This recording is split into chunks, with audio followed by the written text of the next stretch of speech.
that they're on flat ground and everybody is just sitting there having a good old time. Let me tell you, there's nothing flat about Jerusalem. There is nothing flat about the Mount of Olives. The descent is severe. You begin to go down, and then you really begin to go down. The other thing about it that I picked up is that the roads are very narrow. In some places where we were walking, the road, the path, was no wider than this rail here. And as we began to walk down, we would always hit vehicles coming up or going down. And of course, they were kind of small European vehicles. But when you begin to make that descent, somebody's get out of the way. And I guarantee it was always us. As we moved and allowed the vehicle that beat the horn and pushed through down that descent. The other thing I realized as we were beginning to make that descent was that Jerusalem, just like the entire nation of Israel, is cursed with rocks.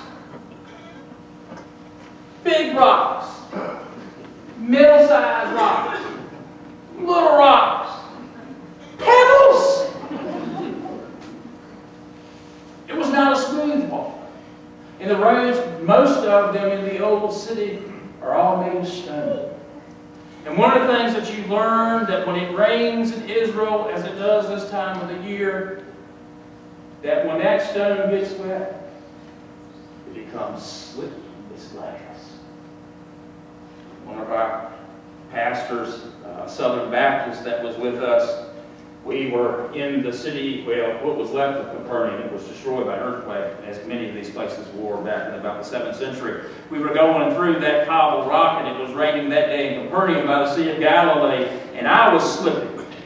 And if I had gone down, there had been another registered earthquake. But my Baptist friend, he wasn't so lucky. And he slipped on the rock. He did one of the best splits I've seen anybody that's not gymnastic ever do in their life. And he went down with a crash. Black and blue the next day. So we go down this descent. And thinking about what Jesus must have felt. My guess was Jesus wasn't on that donkey all the way down. He probably was closer to the base of the down at the very bottom where you go into the Kidron Valley.